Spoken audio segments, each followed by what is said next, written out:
Yeah, obviously the guy probably the guy she's dating. It's 2 years now. Not switch anywhere. So she has used that to lock her man down. Yeah, So not I mean that's like your unique value proposition. I won't spoil it for you. Scary. All right, so but it's scary for you because. So let's not so that we don't comment on. She has completed the story. Let's just. You have comments on it. Okay, so I watched this particular comedy on online. So those guys, do you know what they did? Whenever the house is dirty, they have girlfriend for each duty. So they have girlfriend, the one that get them provisions. They have the one that sweep. They have the one that bring food. So they have girlfriend for all these things. So which means they will call you when their house is dirty or when their clothes are dirty. They'll call me to come over. Then I'll do all those work out my house. Okay. Then to get back, another lady will go there. I have a question. I've seen this thing as advantage, and they are not using it. I want to ask a question, but I'm directing it to you. Okay. When you started dating, were you ironing clothes? I beg now. I just want. No. Like you said, 2 years, right? Like when you guys started, do you iron these clothes? Do you go to his house to cook? I want to know. Okay. It seems easy for you to do all these things. Like. Okay, let me answer your question. Let me answer your question. The first day I did all this work, it was not at home. I did it behind his back. You didn't answer my question. Okay. I said, like, when you started, at what point did you like feel like, oh yes, I mean, I'm his girlfriend. Yes, I have to they made you do all of this. I understand that, you know, feel like, I love this guy. Let me just do this for him and stuff like that. But won't you get reluctant not to do things like iron clothes for a week? I did not say iron clothes for a week. Iron clothes is going to wear for a week. Yes. It goes to work. You are goated. Greatest of all time. Like, yes. When did you start? No, like at first. No. Wait.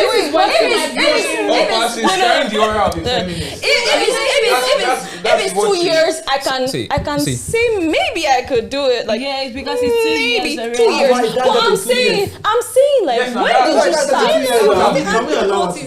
Like, when did you start? Like, at the beginning of the relationship. Oh, yes. Wow.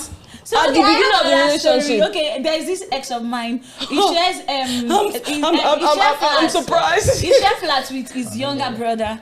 So I'm still a student. So I think I was in my 300 level. So I went to his place. We're in his own room. Then we came out. Then he asked me to cook. Of course, that one. I'm like, I'm also eating from it. I cooked. So what I want to say, his younger brother's girlfriend was also around.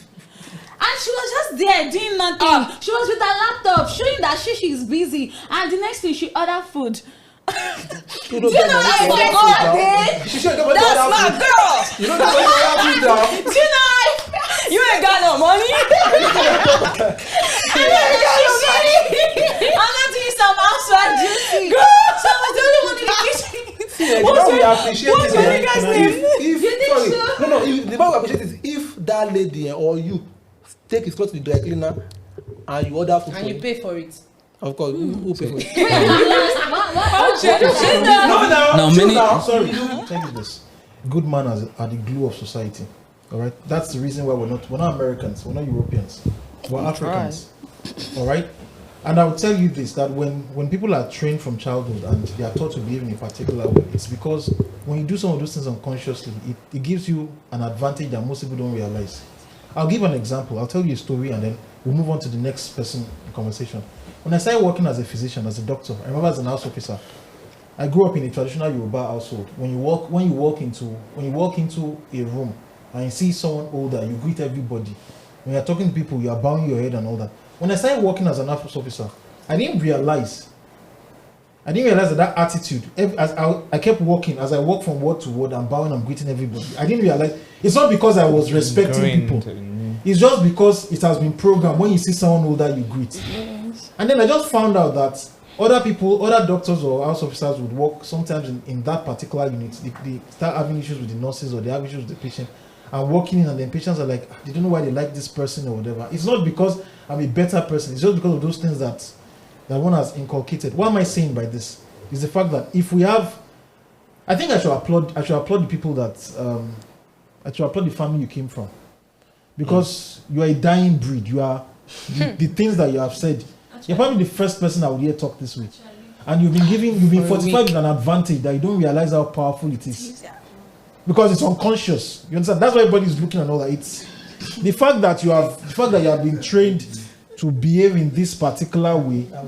It's going to give you an edge over most people, and people will feel that. And that's why you hear somebody say they travel to Benue State, they gave the person jazz, or they give them food or something to eat. You understand? So good manners are the glue of society, and she has good manners. I mean, so let's just leave her there. But I have a question for you. A guy is happy. We'll take it in the next podcast. A guy is happy. She's happy. The family she's about to marry into are happy. So we'll take it. I hope. Let's go to the next person. I think We'll take it at next. I have a question for you. I have a question for you. We'll take it at next podcast. Because I see. he wants to